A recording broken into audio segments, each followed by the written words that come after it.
Assalamualaikum warahmatullahi wabarakatuh. Perkenalkan, nama saya Siti Mutiasari dari Fakultas Ilmu Sosial dan Ilmu Politik, Prodi Ilmu Komunikasi dari kelas H dengan nomor pokok mahasiswa 202011040024.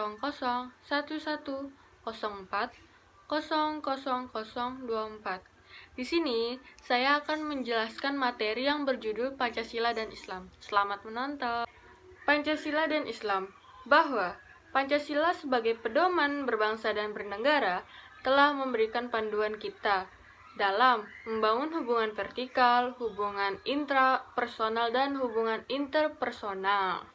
Pancasila pada hakikatnya memiliki multifungsi dan kedudukan bagi negara Republik Indonesia, yaitu sebagai jiwa bangsa Indonesia, kepribadian bangsa Indonesia, dasar negara Indonesia, pandangan hidup bangsa Indonesia, sumber dari segala sumber hukum bagi bangsa Republik Indonesia, perjanjian luhur bangsa Indonesia pada waktu mendirikan negara, cita-cita dan tujuan bangsa Indonesia.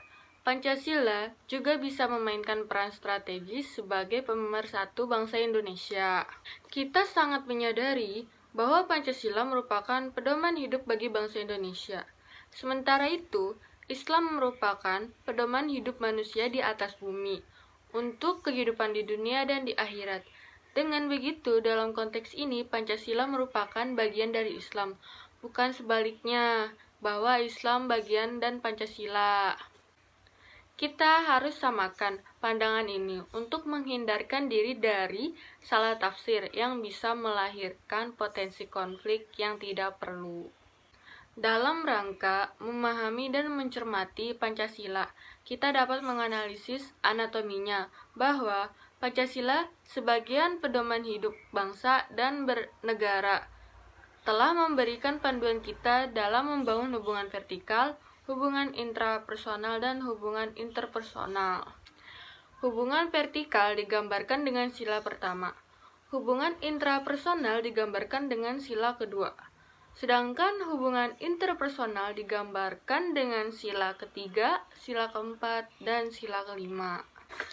Dalam sejarahnya, Pancasila yang terdiri 5 sila pernah diupayakan oleh Soekarno untuk diringkas menjadi trisila, yang berarti sosionasionalisme, sosiodemokrasi, dan ketuhanan yang berkebudayaan. Setelah itu diringkas lagi menjadi ekasila yang berarti gotong royong, walaupun upaya Soekarno ini dimaksudkan untuk penyederhanaan, melainkan sebagai pedoman hidup berbangsa dan bernegara, bahwa deskripsi detail Pancasila sangat diperlukan untuk implementasinya.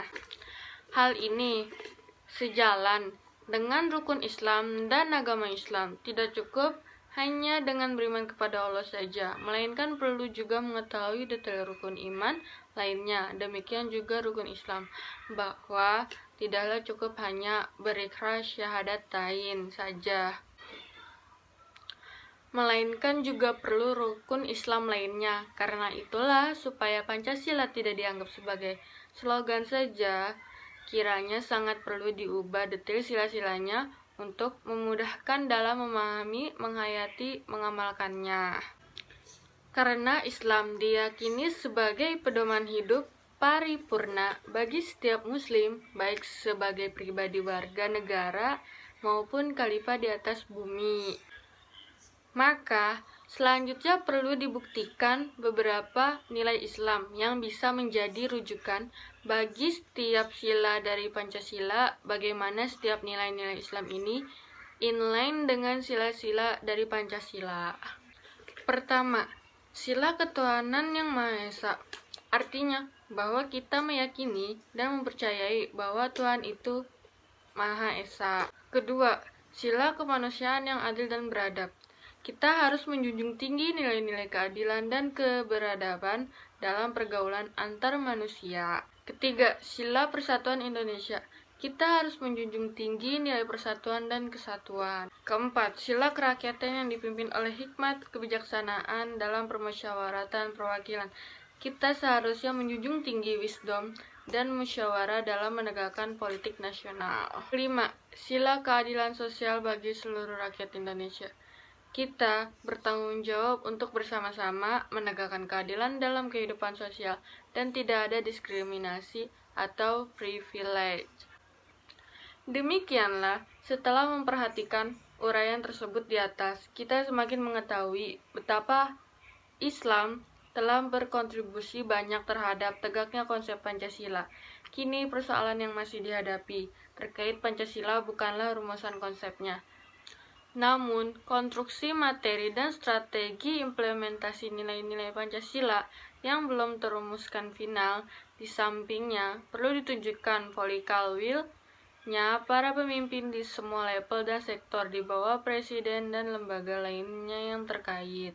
Urusan Pancasila adalah urusan tanggung jawab semua, bukan tanggung jawab rezim. Jika demikian, maka implementasi nilai-nilai Pancasila akan didukung oleh semuanya. Bangsa kita ini bangsa yang religius juga Pancasilais. Jadi Pancasila itu hidup karena diwarnai dan disisi oleh nilai-nilai agama.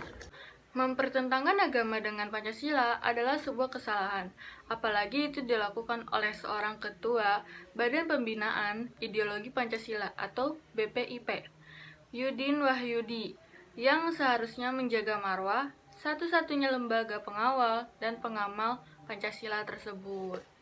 Agama itu mempersatukan, Pancasila juga. Agama butuh keyakinan, Pancasila juga sama. Agama butuh pengalaman, begitu juga Pancasila butuh diaktualisasikan dan diimplementasikan.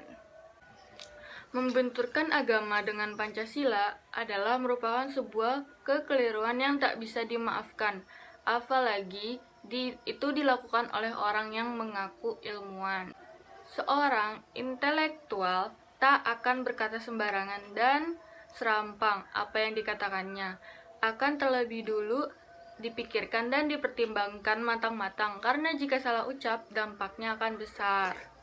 Tak usah membenturkan agama dengan Pancasila, tak usah merusak hubungan Pancasila dengan agama. Selama ini tak ada masalah antara agama dengan Pancasila, yang salah adalah cara pandang seorang terhadap agama dan Pancasila.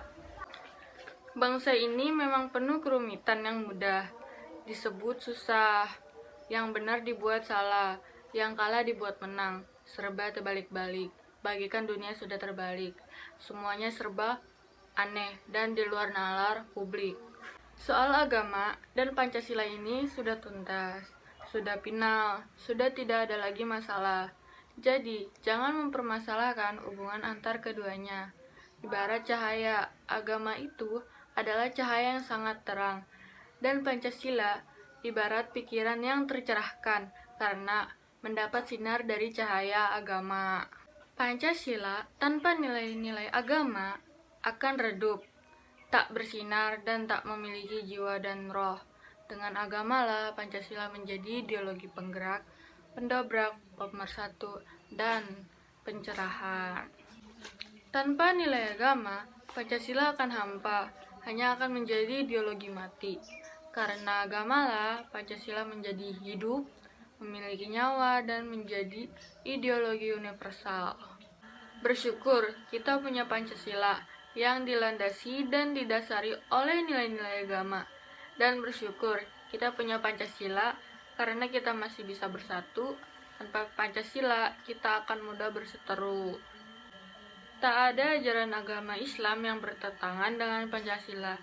Justru Pancasila terilhami oleh ajaran agama yang rahmatan lil alamin. Jika agama dikecilkan dan dibenturkan dengan Pancasila, itu merupakan pikiran kerdil, cetek, dan tak mendasar dengan argumentasi apapun, dengan fakta dan data apapun, dan dengan pembenaran apapun. Agama tak pernah memilih persoalan dengan Pancasila. Sekian materi yang bisa saya sampaikan sampai sini. Kurang lebihnya mohon maaf. Jika ada salah kata atau salah bicara, mohon dimaafkan. Dan jika ada materi yang masih kurang jelas dalam penyampaian saya, mohon dimaafkan karena saya juga masih belajar. Terima kasih sudah menonton video ini dari awal sampai akhir. Semoga bermanfaat bagi kalian dan semoga video ini berguna bagi kalian. Terima kasih. Wassalamualaikum warahmatullahi wabarakatuh.